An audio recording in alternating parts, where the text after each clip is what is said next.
Vueltas al Derecho, Dada Vuelta Estoy Yo, es un ciclo para pensar la dirección teatral. Sus protagonistas van a ser una serie de directoras que nos van a ofrecer sus métodos, sus procedimientos, su creatividad para pensar un oficio tan incapturable, tan inmaterial y que produce una nueva dramaturgia en escena. Ahora los invito a verlo.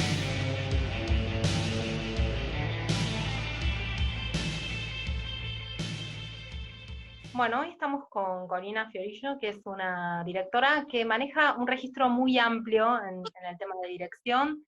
Es alguien que tiene como mucha capacidad de adaptación a estéticas, a autores sumamente diferentes. No solo porque, bueno, suele hacer además muchas obras a la vez y trabaja tanto en el ámbito alternativo, off, como quieran llamarlo, en el teatro oficial, en teatro comercial, sino porque además, bueno, entre sus producciones hay obras de un dramaturgo como Sergio Blanco, que podríamos pensar como un poco más experimental, clásicos como Molière, en un teatro oficial en el Regio, y también, bueno, obras más ligadas al realismo, ¿no? O a distintas estéticas. Por eso me parece a mí que es súper interesante poder hablar con ella sobre dirección puesta en escena, así que bueno, empezamos el diálogo con Corina. Eh, y lo primero que quería hablar es en relación, bueno, este ciclo está como muy enfocado al tema de las directoras que no son dramaturgas, o que si son dramaturgas también tienen experiencia en dirigir textos de otras personas, ¿no? Y queríamos ver un poco esa particularidad que hace a dirigir un texto que no es propio, que escribió otra persona. En este sentido, a mí lo que me interesa mucho es que, bueno, vos sos una directora que tiene proyectos propios, pero también sos alguien que muy convocada, ¿no? Que se acerca mucho a darte obras, y tengo entendido que vos sos una persona que lee mucho, mucho material, y además que muchas veces tenés materiales que decís, esto me interesa hacer, pero quiero esperar el momento oportuno, el momento donde el diálogo con el espectador puede ser más interesante, ¿no? Para estrenar esta obra. Me interesaba pensar esta primera parte con vos, hablar esto, porque me parece que si nosotros pensamos acá que la puesta en escena es también una construcción de otra dramaturgia por parte de quien dirige, creo que esta decisión tuya también es muy, muy autoral en un sentido, porque todos sabemos que bueno, que una obra se lee y se entiende y se piensa diferente según el contexto, ¿no? Y que vos tengas esta preocupación me parece como algo muy interesante, como para empezar a charlarlo. Sí, yo tengo adoración por leer y buscar materiales. Eh, Creo que tiene que ver con las afinidades o los vínculos y relaciones que uno tiene con las lecturas en general, digamos. Y yo he tenido siempre mucha relación y mucho vínculo con la lectura en general.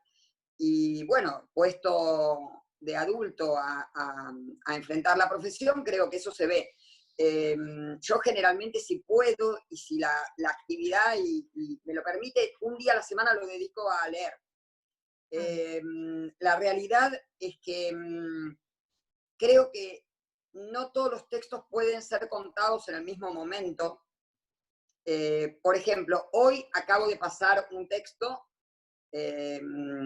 a una actriz, un texto que yo tengo guardado creo que hace 2 o 3 años. Eh, y creo que es el momento adecuado. Y hay veces que es a la inversa. La obra, esta cosa mágica que tienen los materiales, como decía Juan Carlos Gené, que los materiales se defienden o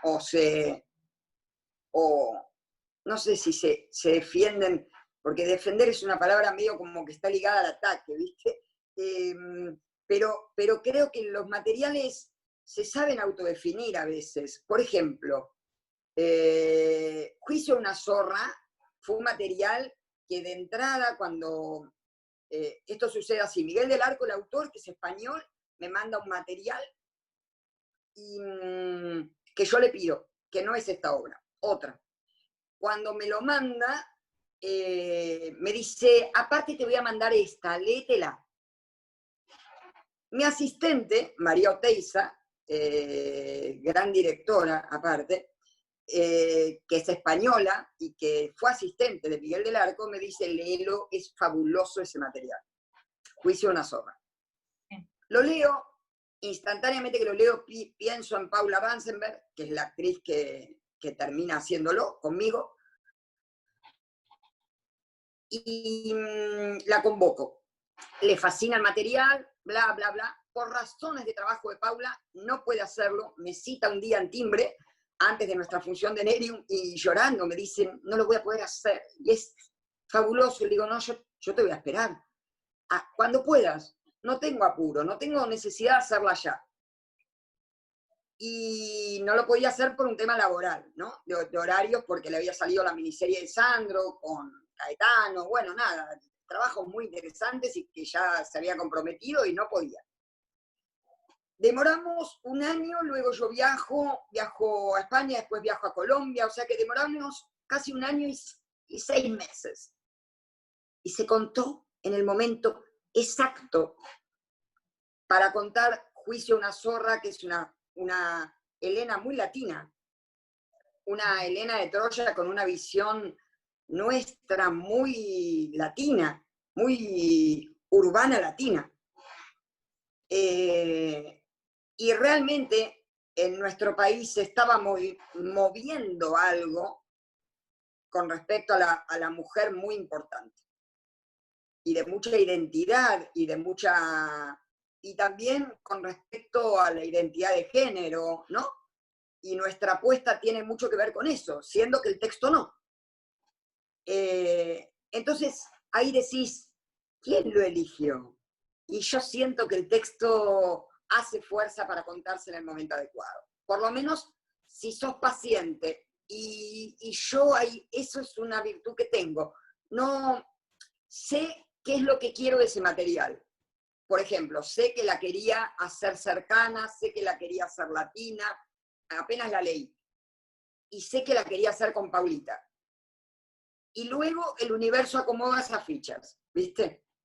Lo mismo que en Nerium Park. Yo sabía que la quería hacer con ellos, y ellos en ese momento cuando yo se los acerqué, estaban de gira, en otra cosa. Y bueno, esperamos. Casi 2 años esperamos para hacer Nerium Park. Y fíjate, cuando arrancamos el proyecto de Nerium Park, el desempleo era un tema tan lejano que Claudio, en Nerium Park actúan Paula Ransenberg y Claudio Tolcachir. Claudio, me acuerdo que un día me dice, tengo temor que este tema sea lejano para los argentinos, porque es un tema que es lejano para nosotros. Y cuando terminamos llevándolo adelante, era un tema que había copado a toda, lamentablemente, a toda la población nuestra, y era un tema que se tornó el tema más importante del material. Se redijo, se reescribió para nosotros Nerium Park. Y empezó a tener un protagonismo el desempleo que antes no lo tenía cuando estábamos ensayando. Entonces hay algo que empezó como a moverse, que es independiente de uno como creador. O sea, yo creo mucho en esto de que hay una parte social de nosotros que no manejamos, gracias a Dios, o gracias a quien sea. Bueno, nada, no sé si contesté la pregunta. Yo creo que los dos ejemplos que pusiste, hay este diálogo fuerte con el espectador que hubiera sido diferente seguramente en otros contextos, pero creo que Juicio de una zorra además había aparecido también el tema, estaba apareciendo mucho también el tema de la ofilia, del abuso, ¿no? De niñas, la figura de la niña madre, ¿te acuerdas que apareció también en algún momento? Y me parece que eso estaba muy ligado a cómo el autor toma todo ese universo griego, que era un universo de pedofilia, claramente, lo toma Total, y lo... Total. Y Nerium Park también era el momento de los desahucios, ¿te acordás? O sea, era el momento del desempleo, el momento de los desahucios en España, y bueno, Miró tiene esta cosa fuerte con la propiedad privada, ¿no? En muchas obras de él, donde el tema de la propiedad aparece, de la propiedad de la casa, aparece como un tema dramáticamente muy importante, y me parece que ahí en los dos casos sí, el diálogo fue además de darse la conjunción con los actores, ¿no? Que me parece que también, tanto Paula para Juicio de una zorra, pero Paula y Claudio Torcachir eran como también los actores justos para hacer esos personajes, ¿no? Eran indicados, y vos sabés que yo no sabía, en el momento en que hacemos Nerium, que es la primera obra que yo hago en Timbre 4, después hice 4,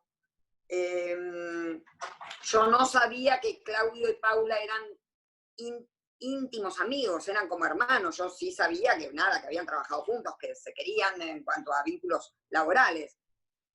Y que nunca, que habían estudiado juntos, no lo sabía, y que nunca habían trabajado arriba de un escenario a nivel profesional juntos tampoco. Entonces también hay algo como, ¿por qué Cori elige esto sin saber, no? O sea, hay algo de esta magia en la que a mí me gusta creer y que creo que parte de poder estar atento, que es una palabra que para mí es hermosa, y atento a aquello que se te está abriendo, moviendo, diciendo, a veces sin saber por qué.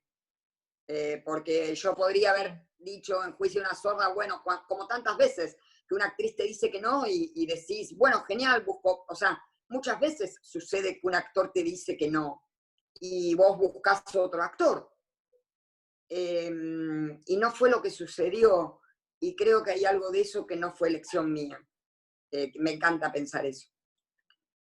Sí, sí, además me parece que en Nerium Park es muy importante el tema de la identificación del espectador con los personajes para poder hacer ese proceso crítico que está proponiendo Miró, ¿no? Sobre ese sector social, y creo que en ese sentido los dos actores generan una identificación automática, o sea, son dos personas que por sus características uno tiende a, no sé, como que te generan una cosa que te caen bien, ¿no? De entrada, que los ves, que era muy necesario eso para la obra, ¿no? Que uno se pudiera identificar, porque hay un proceso ahí, que creo que vos hiciste un eje importante también ahí, de identificarse, pero para después que aparezca toda esta oscuridad que tienen estos personajes, ¿no? Toda esta situación más oscura que empieza a aparecer, y que a su vez eso que uno puede criticar en esos personajes también es una crítica que el espectador se hace a sí mismo en el proceso de identificación, ¿no?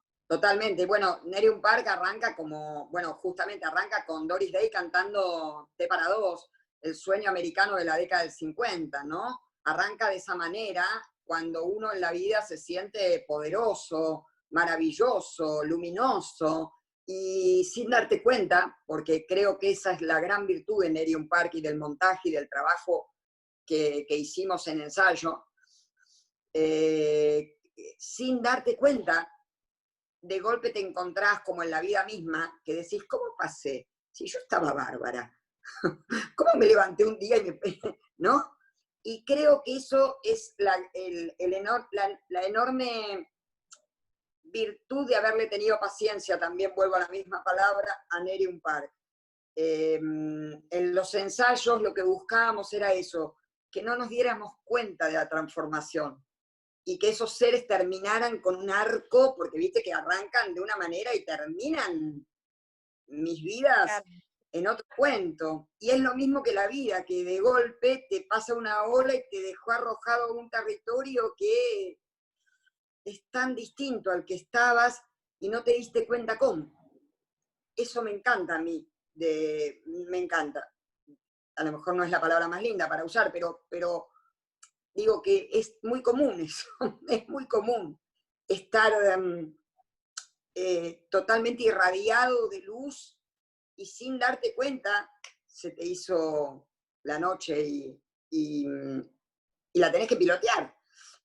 Y ver cómo esos seres en ese cambio pilotean sus vidas como pueden y siempre no perdiendo el amor, porque este vínculo que hemos planteado en Nerium fue un vínculo de atreverse a decir cómo la destrucción también puede ser parte del amor.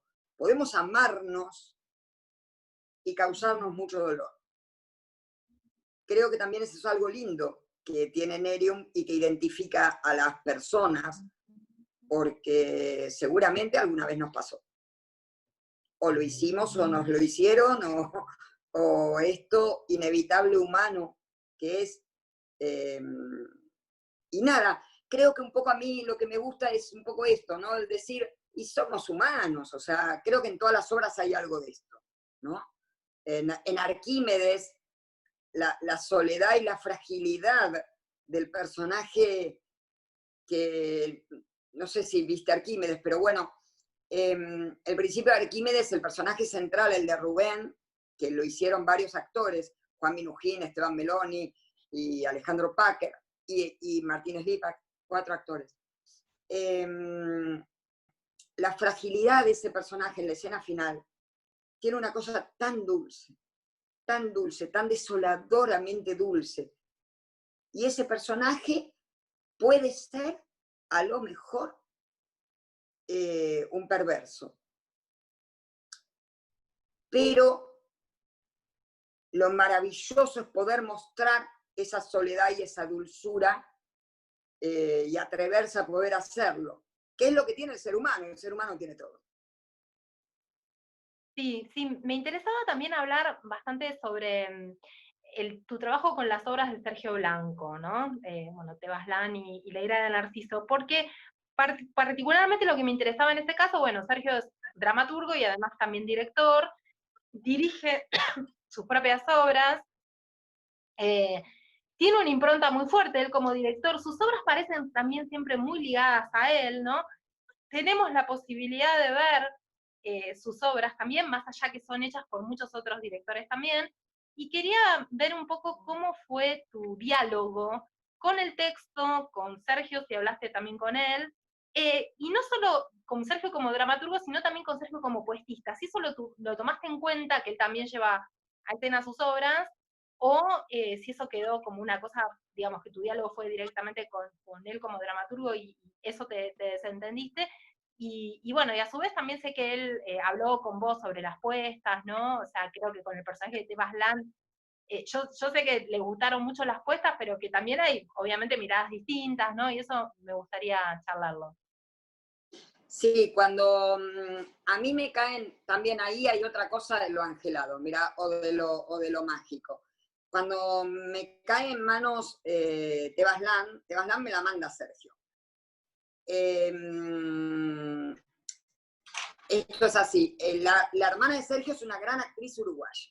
Había venido a ver Nerium Park, se queda esperándome en la salida, está con una persona de Uruguay que yo conozco mucho, y me la presenta y me dice, mirá, mi hermano es dramaturgo, vive en París, te va a escribir, te va a mandar unas obras, ¿puedo? Sí, manda, nada. A mí me suelen mandar muchas obras porque sabe la gente que yo leo y realmente las pongo en orden y voy leyendo, ¿no?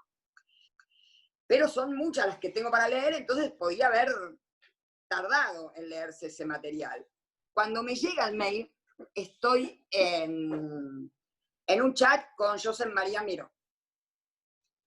Y en el encabezado del mail, inteligentemente Sergio coloca, soy Sergio Blanco, te escribo, pregúntale a Josep María Miró por mí. En el encabezado, una cosa así. Sí.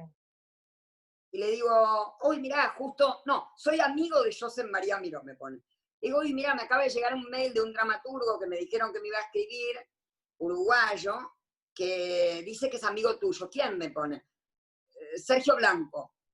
Y Josep me dijo, para mí, uno de los mejores dramaturgos contemporáneos.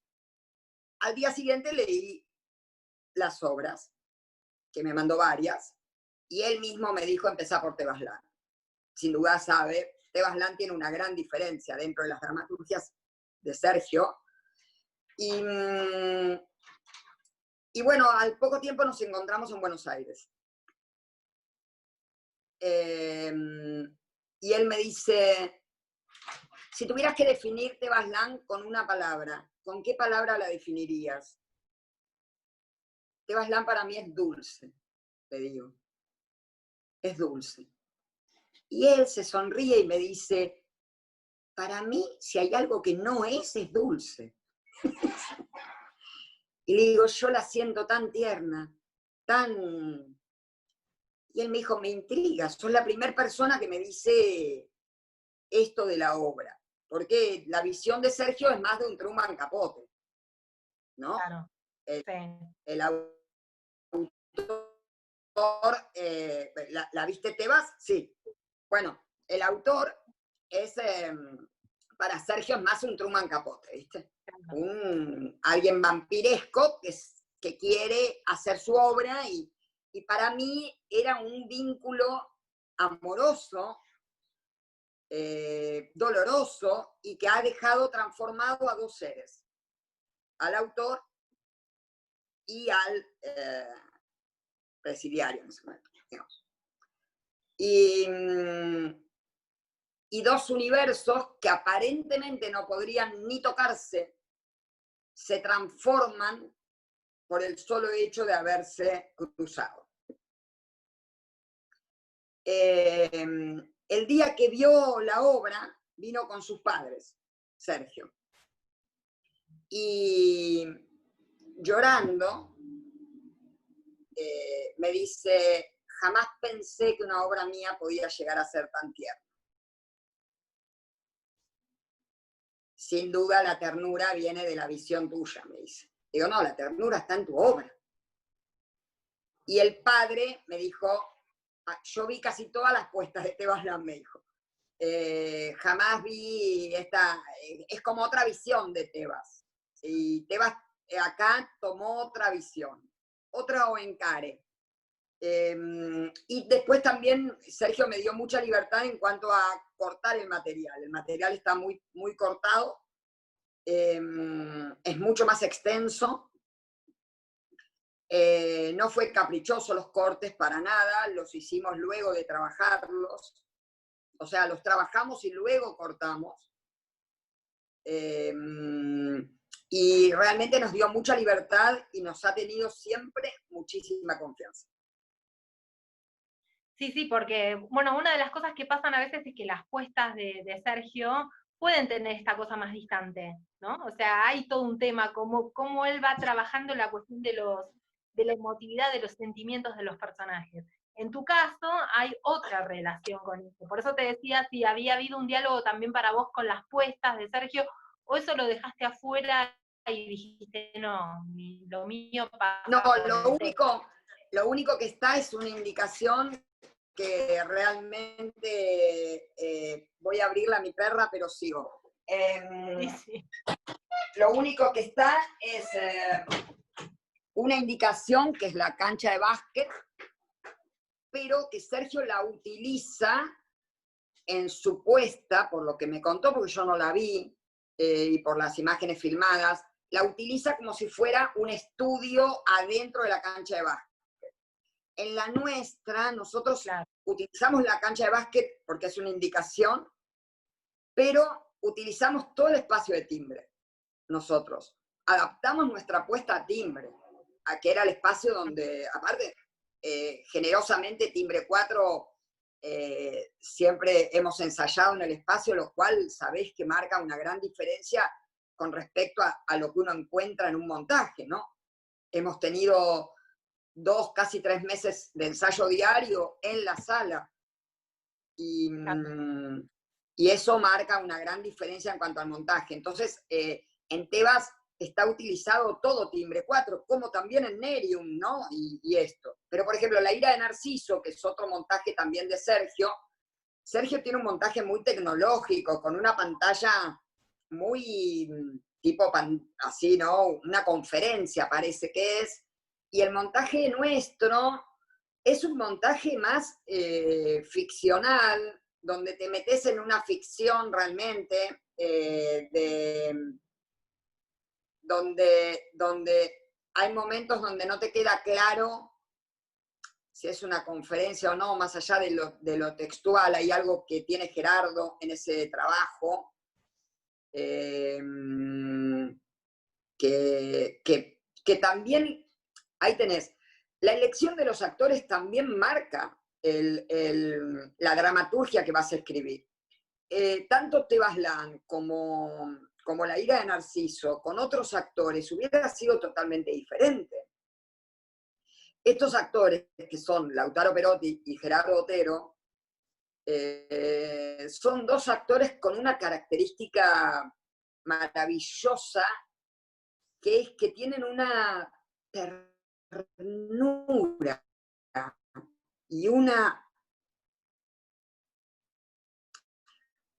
entrega tan sincera hacia lo sensorial, veo con una apuesta más brechtiana, más, ¿no? Claro, Más distante, que son a lo mejor las selecciones de actores que suele tener Sergio, que claro. son actores más de otra característica de actor, u otra, no sé si de actor, de estilo de actuación capaz, ¿no?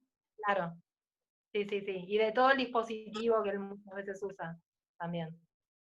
Sí, En- para mí el espacio tiene que ser útil, digamos. claro, claro, totalmente. En ese sentido también a mí me interesa mucho tu trabajo con el ritmo interno que tienen las obras, ¿no? Que bueno, es algo también bastante difícil de lograr. Y en ese sentido hay un material que me interesa puntualmente, que es dignidad, porque bueno, me parece que es un material que al ocurrir todo en un despacho de un político y ser dos hombres que están hablando, podría haber generado una apuesta un poco estancada. Sin embargo, claro, el texto tiene un nivel de trabajo del conflicto, ¿no? Y de la intriga muy fuerte, y hay un trabajo ahí, a mí me gusta pensar dignidad como si fuera como una estructura duelística, ¿no? Porque es como un duelo entre los dos, donde cada uno va teniendo sus estrategias, las va sacando en el momento que considera adecuado, ¿no? Hay engaños, hay una serie de cosas, y me parece que vos, digamos, sostuviste la puesta en ese lugar, de esa conflictividad, de esa suma de estrategias que hay, y hay algo que me parece interesante en esta puesta, es que a veces se malinterpreta como que la acción dramática es movimiento, ¿no? O que todo el tiempo estén pasando cosas. Oh, Me parece que acá lo que aparece claro es que la acción dramática es una estrategia de los personajes. Y que cuando está esa estrategia, ahí está pasando de todo el tiempo, ¿no? Y creo que en ese sentido es una obra que presenta, que tiene muchos elementos de lo dramatúrgico, pero que también puede ser difícil, ¿no? En un punto pensar la apuesta. sí, dignidad digamos, hay algo que es así. Primero por el tipo de material que maneja, digamos, la definición de conflicto, que como bien decís vos, que maneja Ignacy Vidal, que es el autor, que a mí me encanta, porque a mí me encanta cuando francamente hay un duelo actoral como el que plantea Dignidad. Es un único espacio, casi en tiempo real, que también me encanta, que sea casi en tiempo Claro. real.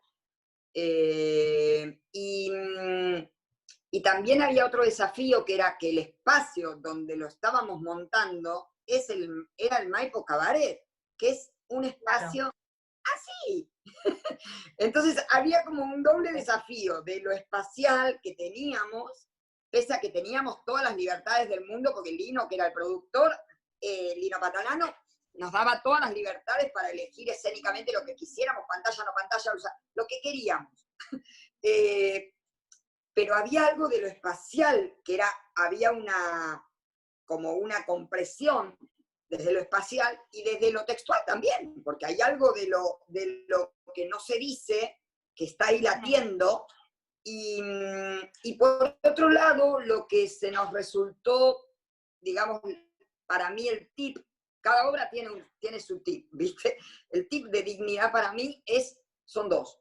Uno es lograr que ese engranaje sea tan suave que no percibas cuándo, porque bien decís vos que es un duelo. Es decir, ahora manejo yo, ahora manejas vos, y no notás cuándo se pasan la pelota. ¿En qué momento esto cambió? ¿Cuándo el otro fue el que se convirtió en el amo y el otro en el esclavo? ¿En qué momento cambió el juego? Ese es el gran tip, que lo fuimos construyendo, porque también hay dos actorazos que tenía el Negro Vallejos y Gustavo Pardi, son dos actores descomunales, y que han aportado tanto para lograr esto que yo quería, y por otro lado el atrevernos a un final por fuera de lo que veníamos planteando en la apuesta. Porque el final se iba a un lugar casi caricaturesco,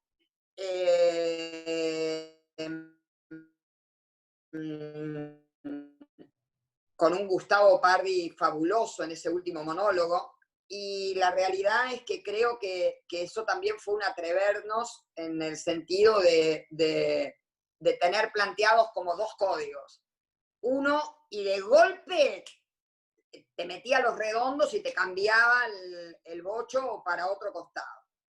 Y siempre, bueno, la música es muy marcadora, y volviendo al tema de la pregunta, que era el ritmo, yo el ritmo en general lo dejo para trabajar al final del proceso.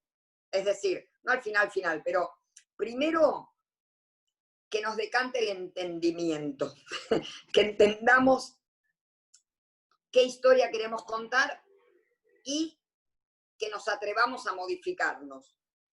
O sea, a que sea veraz en el relato que queremos contar. El entramado que se nos haga veraz, y luego me meto con el ritmo. Ahora, cuando me meto con el ritmo es como una partitura. Hay veces que los mato, pobres, pero digo, para mí es muy importante, no sé si será que vengo de la música, pero es muy importante que lo sonoro acompañe el concepto de la acción. Creo que es como el remate en la comedia, ¿viste? Que es sonora y rítmica. El chiste entra si lo haces entrar bien, y si no, por más que diga las mismas palabras, no le va a causar gracia a nadie. Entonces creo que hay algo de lo musical en el teatro que a mí me encanta, y me parece que eso llega como en segundo lugar. Primero viene el entendimiento, el amasar nuestra tarea, el entender quiénes somos, qué historia queremos contar, qué nos pasa, y cuando ya esa pelota la tenemos dominada, ahí vamos por la parte rítmica, que para mí es como la frutilla del postre.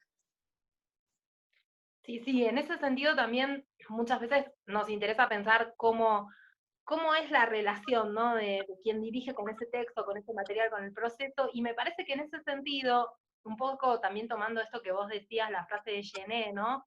Que en algún momento la obra va definiendo, y me parece que eso también tiene que ver un poco con esto de la paciencia que vos decías antes, como que sos una persona que parece que vas esperando la obra, ¿no? La vas escuchando, vas viendo que no es que te interesa tanto violentar el material o intervenir o forzar, ¿no? Podría ser otra manera también de dirigir, sino que en tu caso hay como una cosa de ir escuchando, esperando, viendo cómo esa obra misma va encontrando su forma, ¿no?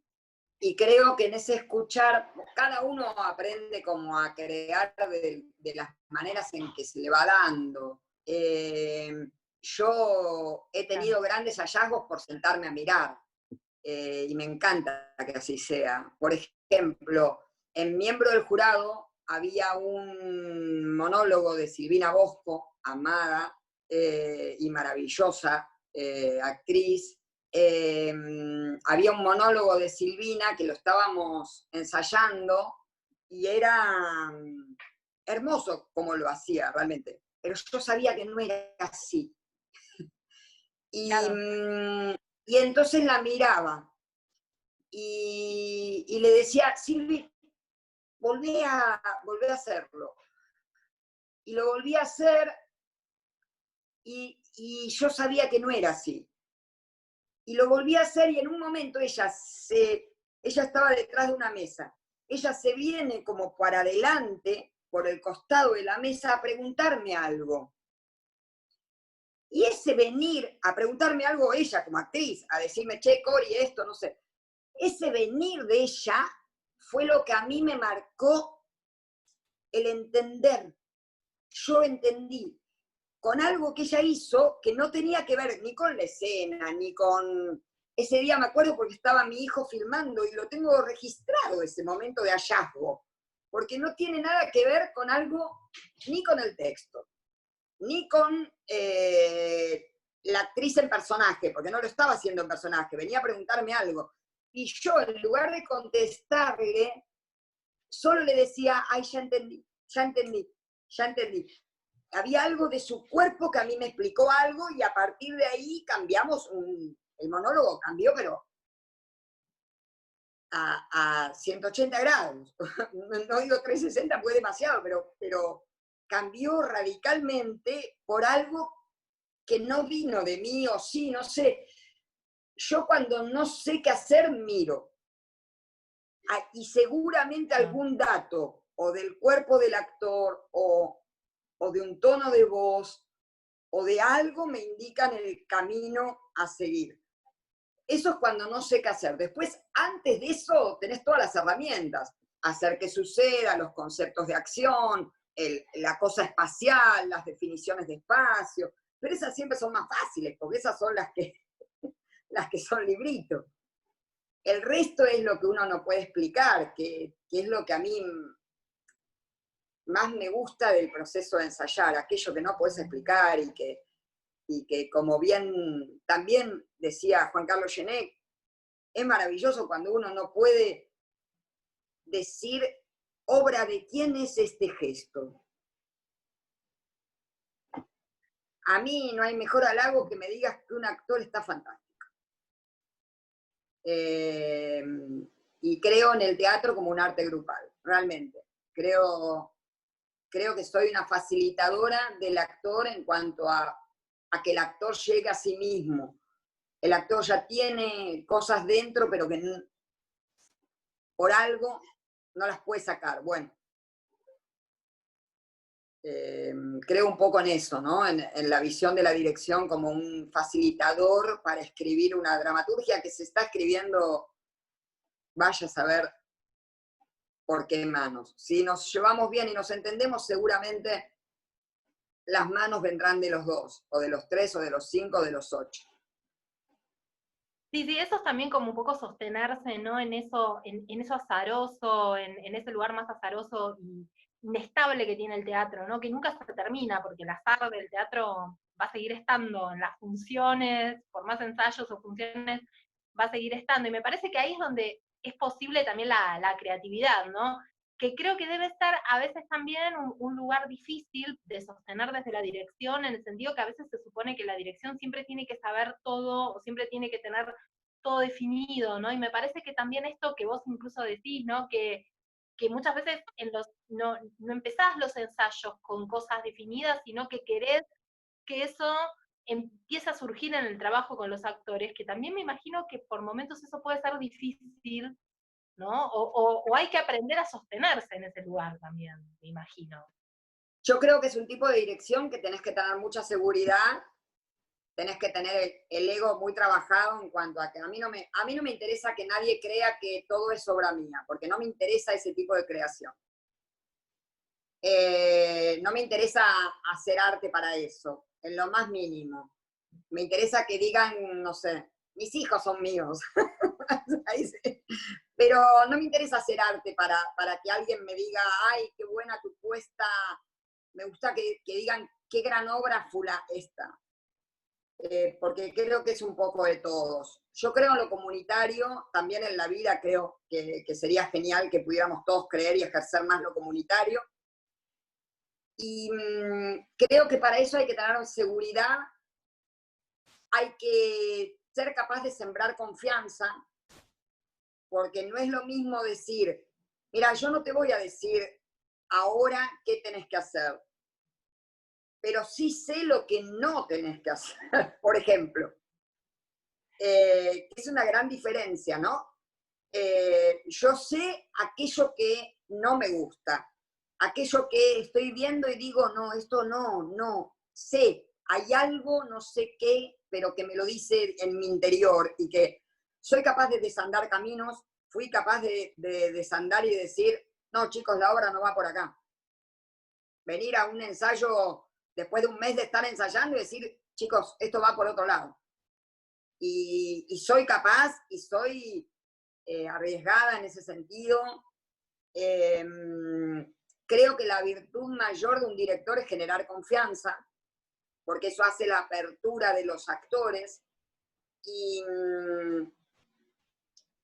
creo que cuando no se genera la confianza, bueno, ahí apelás al oficio, y ahí sí se genera una dirección un poquito más verticalista, ¿no? Porque el actor, si no es capaz de confiar, que no sucede en el teatro independiente, porque son actores con los que yo elijo trabajar, ¿no? Pero hay veces que en el teatro comercial, que no siempre, si bien elegimos de acuerdo, porque jamás he trabajado con alguien que no quise, jamás, las producciones siempre, los productores siempre me han respetado mucho en ese sentido, y el teatro oficial también. Pero bueno, hay veces que de golpe se dan algunas alquimias o algo que hace que la confianza no se abra. Bueno, ahí el oficio hace que puedas hacer un gran trabajo y un muy buen trabajo, pero estoy segura que ese mismo trabajo con confianza hubiera sido 10 veces superior. Claro. Sí, vos hace Soy un rato una convencida. decías que vos, para vos el espacio tiene que ser útil, ¿no? El espacio escénico. Quería avanzar un poquito con eso también porque me parece que, bueno, obviamente las puestas en ese sentido, me imagino que el trabajo del espacio es muy diferente a cuando vos trabajás en el teatro independiente, a, por ejemplo, el teatro comercial, que ya tiene determinados requerimientos en relación al espacio, o a veces trabajar en un espacio como el teatro oficial, que tiene otras cuestiones de producción también. Pero me parece que a veces es un riesgo que se puede correr muchas veces, teniendo en cuenta que el uso y el manejo del espacio también es un elemento narrativo, un elemento dramatúrgico, quedar como a veces entrampado en cierta literalidad del espacio, ¿no? ¿Cómo trabajas esto en relación también a esto, ¿no? A las propuestas, a los espacios, a que una cosa no es lo mismo Timbre 4 que el Maipo o que el Regio, entonces digo, en ese sentido también quería pensar ese tema del espacio. Creo que no todas las obras pueden contarse en todas las salas, muy importante. Creo que ha habido obras que se han contado en determinados espacios y en determinados circuitos que en otros circuitos y en otros espacios hubieran sido un éxito y no lo fueron a lo mejor por una mala elección. Yo creo mucho en que no todas las obras se pueden contar en todos los circuitos y tampoco en todos los espacios. Hay salas que no permiten contar esta obra, por ejemplo. Claro. Después creo que el espacio tiene que tener una dramaturgia propia. Creo que le tiene que aportar a la dramaturgia del texto un algo. Entonces siempre me pregunto, ¿qué necesita el texto? ¿O qué tipo de música, espacialmente hablando, digo, ¿no? Yo siempre pienso desde lo musical, está pidiendo, por ejemplo, Molière. Molière, la realidad es que es una obra que tiene tanta escena, corte, escena, corte, escena, corte, escena, corte, necesita un espacio dinámico. Necesita un espacio que le aporte dinámica, que también tenga algún relato. Nosotros cuando montamos Molière, digo nosotros con mi espacio creativo, mi espacio creativo, mis creadores, que son los que me acompañan generalmente que podamos, Gonzalo Córdoba Esteves y Ricardo Sica, decidimos un espacio que tuviera dinámica, era un gran cubo, que rotando nada más íbamos cambiando ya la escena, porque si yo ponía algo que frenara la dinámica, se me hacía cada 2x3 tener que levantar la velocidad para superar el freno, digamos. Entonces necesitaba algo que fluyera y que pudiera cambiar. Bueno, es un cubo que rota y que gira y entran y salen las situaciones como cual si fuera algo un poquito similar a una comedia de puertas. Claro. Por él, ¿no? Y algo de eso tiene Molière, siendo que es otro tipo de dramaturgia. Pero la realidad es que tiene una estructura similar a la comedia de puertas. Entra uno, sale el otro, entra el personaje, el que acaba de decir, fue el entredicho, ¿no? Hay algo de eso que era lindo de rescatar en el espacio. Entonces, cuando pensamos con Gonzalo Córdoba el espacio, lo que yo le pedí fue que le aportara una cierta cosa de modernidad, no veía líneas curvas, yo veía líneas rectas, y que me hiciera algo dinámico y en un único objeto, le pedí. Y él me presenta esta idea del cubo. O sea, porque creo que tenía que tener una cosa de síntesis, porque ya de por sí son tantos actos, tantas escenas, que si no es como sobreabundar la torta que tiene 20.000 condimentos, ponerle, viste, como sobreabundar el signo, que me parecía a lo mejor. Y, por ejemplo, en La Fuerza del Cariño, que estábamos por estrenar ahora, antes de que pasara todo esto de la cuarentena, nada, es una obra que tiene sus años, entonces también lo que queríamos era, y que tiene 8.500 espacios diferentes. Tiene la casa de ella, la casa del el hospital. Entonces vos decís, bueno, no puedo aportar el realismo a esto, que ya de por sí el texto tiene y sobreabunda en realismo. Entonces hay que aportarle algo que al texto lo haga salir un poquitito de ese lugar realista. Entonces eran como 3 espacios que estaban, lo que tenían en común eran las puertas o los, ¿no? Y una cosa monocromática que las unificaba. Bueno, está muy linda la escenografía esa. Que bueno, ya se estrenará en el 2021, calculo. Pero, sí. Sí, bueno, esto que vos decís de los espacios, de cómo además los teatros y los espacios teatrales marcan muchas cosas y también el tipo de público que se acerca en algunos casos, ¿no? Me parece, por ejemplo, ahí me parece que Dignidad, la relación entre Dignidad y el Teatro Maipo, que es un teatro que lleva más público me refiero a que a veces uno tiene la sensación que el teatro independiente, el público es como más especializado, más allá que también va a público, ¿no? Al teatro independiente, Timbre llega a público, también, por supuesto, no digo que no, pero digo que me parece que también los procesos de identificación, por ejemplo, qué sé yo, en Dignidad me parece que había otro elemento fundamental que tiene que ver en relación a la identificación con el espectador, que es que hay un momento que el discurso de la honestidad es tomado y es puesto, o sea, que es un discurso que puede identificar al espectador, es puesto también desde un lugar bastante extorsivo de un personaje sobre el otro, ¿no? Que ahí permite como un punto de crítica, que también es una crítica que se puede hacer al mismo espectador. Y me parece que el tipo de público que puede ir al Maipo es un tipo de público como de una clase media, ¿no? Que está más ligado a ese tipo de discurso y que la obra puede tener como otra efectividad. Lo mismo también con Timbre, ¿no? En relación a Nerium Park, Sí. por ejemplo. Sí.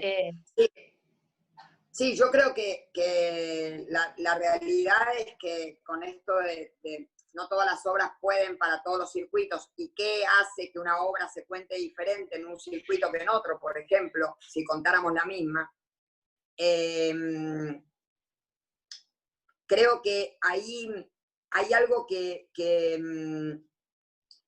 es genial, que es darte cuenta, digamos, uno hace teatro no por el público, pero sí para, ¿no? Voy a repetir. Uno en realidad hace teatro porque es inevitable hacerlo. Hace teatro porque es inevitable hacerlo y cuenta las historias porque es inevitable que se encuentren con uno. Ahora, yo creo que es un arte comunicacional. Esto quiere decir que tengo que llegar a vos. Por ejemplo, Juicio de una sorda es un texto muy complejo para Latinoamérica.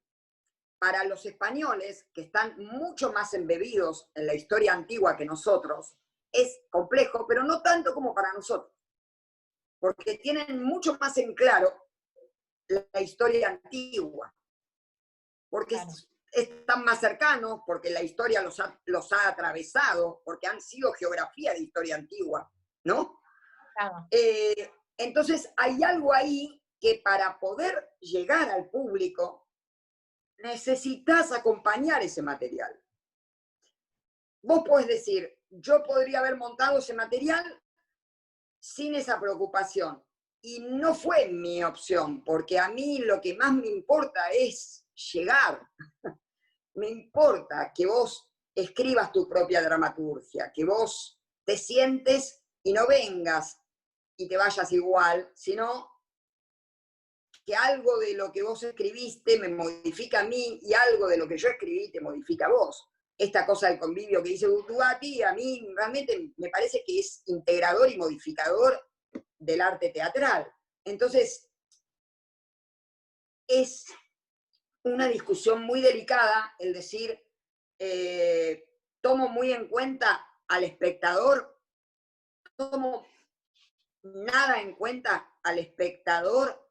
Yo creo que todo artista toma en cuenta a un espectador, que es, aunque sea el imaginario. Y el mucho o poco son conceptos, nuevamente, hoy lo nombramos bastante, Jeanette, que no existen, porque ¿qué es mucho? ¿Qué es poco? Y algo que no es definible. Y creo que cada uno tiene como su manera de comunicar y por eso elegís hablar de una manera, por eso elegís mover las manos así, por eso, o sea, creo que hay algo que más allá de lo que cada uno analice, que no es banal, que es algo maravilloso, que es el don de poder comunicar.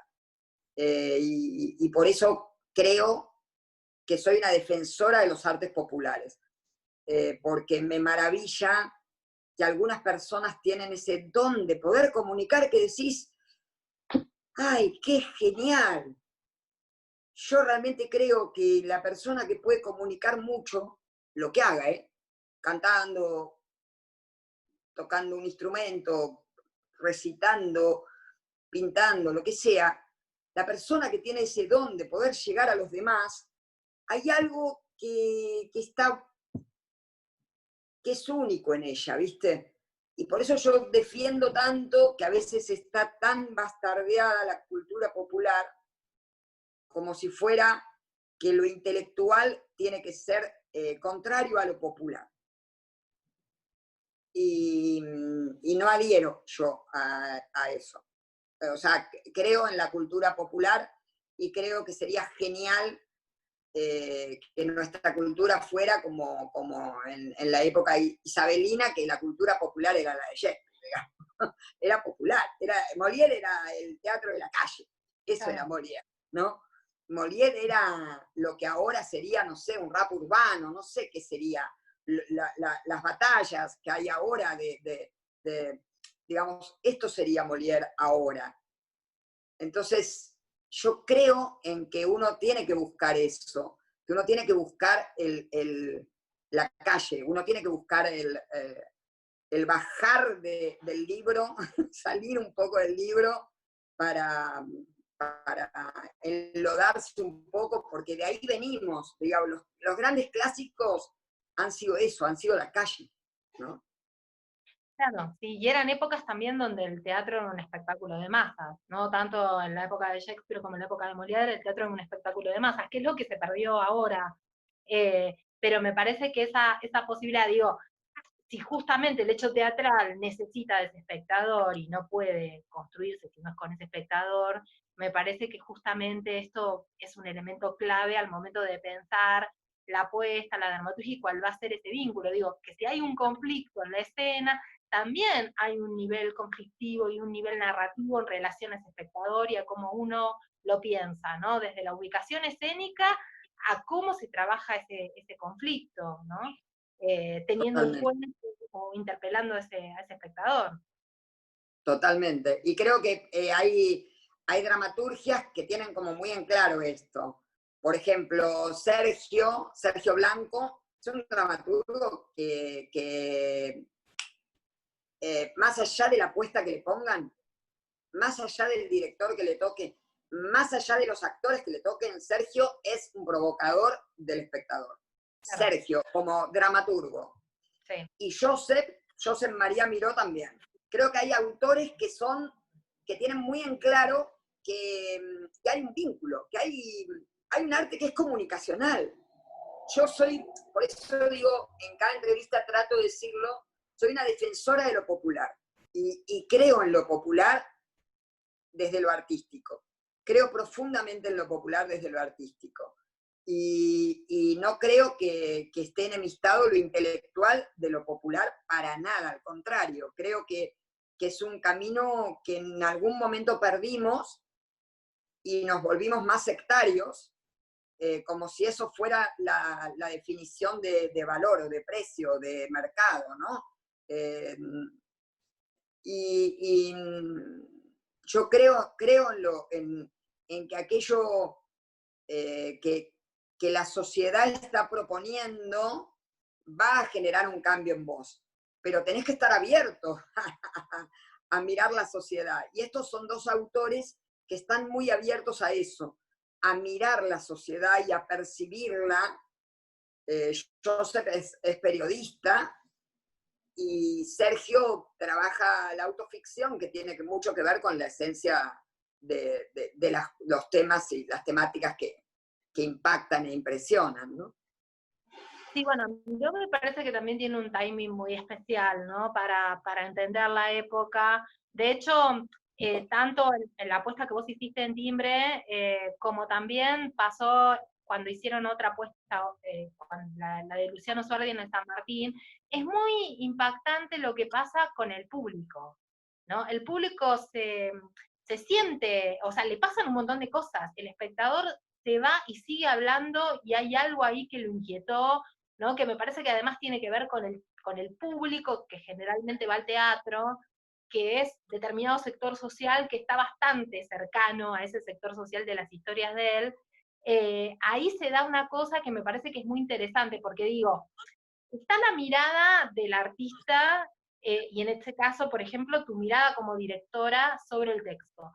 Pero también hay una mirada sobre lo real, es decir, sobre el momento social, sobre el afuera, ¿no? Que eso también es un hecho estético. Ahí también eso hay que traducirlo de una forma estética, ¿no? Me parece que a veces se hace mucho el eje en, bueno, la mirada del artista sobre el texto. Bueno, pero la mirada del artista sobre el texto también es una mirada sobre esa realidad social, ¿no? Del momento, del presente en que se va a poner a escena la obra. Y es que creo que cuando a vos te cae en manos un material, lo primero que te debería suceder es qué historia querés contar con ese material. Y ahí tiene que ver esto que decís vos, cómo te posicionás sobre la realidad que te está rodeando. Porque Romeo y Julieta puede ser una historia de amor como puede ser una historia de guerra. Puede ser una historia de guerra entre dos familias, puede ser una historia de engaños, puede ser una historia de amor. Depende de lo que vos quieras contar con eso. Entonces creo que hay algo del posicionarse y decir, yo quiero contar esto. El cómo es esto de la magia que estábamos hablando. Pero sí hay algo, cuando a vos te llega el material, esto de abordar universos ya escritos, que es diferente de abordar universos que los estamos descubriendo en escena o abordar universos propios. Cuando vos abordás el universo de otro, ya hay algo que habla de tu entendimiento sobre el universo del otro. Y ahí ya está modificándose algo, como esto que hablábamos de Sergio Blanco, cuando yo dije, bueno, para mí Tebas es un universo de ternura y de transformación, y para él es un universo más frío y más sanguinario, más de succionar la energía de otro y esas cosas. Y yo creo que hay algo que está en el material que si uno lo sabe leer acorde con la honestidad, uno hasta puede transformar la visión de un autor. Me ha pasado, por ejemplo, en un material de Robner, me acuerdo, era una obra sobre dos personajes masculinos y aparecía al final un personaje femenino chiquitito. Y yo cuando leí la obra me metí en un universo felinesco. No sé por qué, pero así fue lo que sucedió. Trabajé con Ronnie Kesselman, que habitualmente hace las músicas de mis puestas. Empezamos a trabajar el universo de Nino Rota, y en base a eso, ese personaje femenino del final, que era nada, muy chiquitito, empezó a transformarse en personajes femeninos que se iban trasladando por la obra, sin texto, pero que aparecían, y que tenían que ver con las mujeres de Fellini. Estaba 8 y medio, estaba La Scala, estaban todas las películas de Fellini reflejadas en ese montaje. Y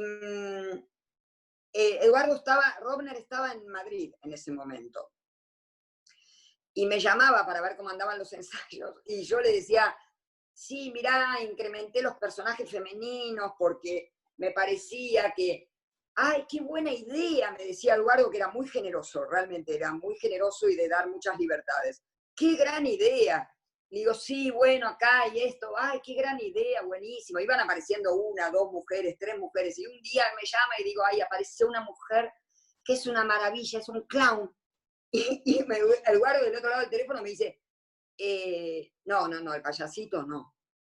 El payasito no, hasta acá. Y le digo, mira, Eduardo, míralo, y cuando, si no te gusta, lo sacamos. Y la realidad es que era un momento maravilloso, le encantó, le fascinó. Y ahí había una dramaturgia propia, escrita en escena sobre un material ya hecho, sin texto escrito, porque no había ni una gota de texto puesta arriba del texto de Eduardo, pero sin embargo había una dramaturgia escrita, y eso uno puede decir, ¿estaba en el texto de Eduardo? Para mí sí. O sea, yo cuando leí la obra, para mí ya estaba. Para Eduardo no. Él siempre ha dicho, esto fue todo un trabajo tuyo, no tiene nada que ver con mi obra. Sin embargo, para mí esto estaba en el texto. Yo creo algo de escuchar el material, y que hay personas que son buenas campanas, que son buenos resonadores, pero no sos otra cosa que un resonador de algo que escuchás, que está en otro lado, que no está en vos, que está en un material o en un autor, y de golpe me ha pasado de Perinelli, por ejemplo, decirme, no, este final no puede quedar así. Y me argumentaba y tenía razón. Y yo le decía, míralo. Y realmente hemos cambiado un final, por ejemplo. Siempre tuve la suerte de tener autores muy generosos que me han permitido, y yo siempre soy muy respetuosa del autor, pero respetuosa en el buen sentido de la palabra, en ser respetuosa de escuchar su obra. Y nunca me topé con autores así que me han dicho, el que a mí más miedo me dio en un momento fue Arrabal, Fernando Arrabal. Yo monté El Arquitecto y el Emperador de Asiria, acá en Buenos Aires, con 2 actores españoles, y era un texto de 4 horas y pico de extensión, y que nadie me autorizaba a cortar. Era una coproducción, el Teatro Español y el Teatro San Martín. Y nadie, porque Arrabal es un autor conflictivo en ese sentido, ha mandado a suspender funciones o espectáculos. Y me comuniqué con él, hablé con él, y él, con pautas muy claras, me dio pautas de cómo podía trabajar el material. Y las pautas fueron, podés cortar, no cambiar de lugar, podés cortar, quitar personajes, pero no cambiar de lugar temporal, no podés cambiar lenguaje, y la obra, como mínimo, era una obra de 4 horas y pico, tiene que durar, creo que me puso 1 hora 39, una cosa así. Y duró 1 hora 43. Y él la vino a ver cuando la hicimos en Madrid, en el Teatro Español. Él viajó desde París a verla. Y bueno, y le fascinó, nada. Fue una experiencia muy enorme para mí. Fue uno de mis grandes miedos de tocar un material, porque sabía que había clausurado espectáculos, no le importa ni dónde esté ni nada, lo manda a cerrar y no quiere que le muestres antes. Lo viene a ver cuando está hecho. Claro, va a ser un problema. Claro. Bueno, pues bárbaro que pudiste en todos los casos trabajar, ¿no? Con los autores y que ahí hubo un intercambio, una posibilidad, porque digo, es el respeto, pero el respeto no te quita a vos las posibilidades creativas, ¿no? O sea, y a su vez podés integrarlos al trabajo, como contás el caso de Romner y Perinelli, que es bárbaro eso, haber podido lograr eso. Sí, sí, y aparte también está que hay materiales que se transforman que no por las circunstancias. Por ejemplo, yo fui a montar al Teatro Real de Córdoba 6 personajes en búsqueda de un autor. El día que llego, yo iba con la adaptación ya hecha, porque teníamos un tiempo acotado para trabajar, con un elenco oficial, un elenco estable de ellos. El día que llego había salido el decreto por el cual al elenco estable del Teatro Real se le sumaban 15 personas, creo, o 12 personas, todos chicos muy jovencitos. Y viene el director del teatro y me lo comunica, y me dice, no importa, vos trabajás con la adaptación que trajiste. Y dije, no, yo voy a poner a todos que voy a hacer otra cosa. Y en esos había músicos. Entonces organizamos uno era el hijo de José Luis Arce, un gran dramaturgo, y otro era Lautaro Metral, director porteño que ahora está actuando en la Comedia Cordobesa, y que yo conocía. Y entonces dije, bueno, vamos a hacer con algo, con aporte de música, y bueno, y terminó siendo una adaptación para 23 actores en escena, 6 personajes en busca de un autor, una adaptación que adoré, y fue a través de una circunstancia. Claro. O sea, la adaptabilidad sin duda Pero es una obra que se presta para sumar muchos actores. Sí. Eso también está bueno, ahí tuviste suerte en ese sentido. Sí, bueno, Corina, muchas gracias, me encantó la charla y bueno, un gusto haber hablado. Gracias a vos. Bueno, muchísimas gracias y gracias por la invitación y el convite al extranjero.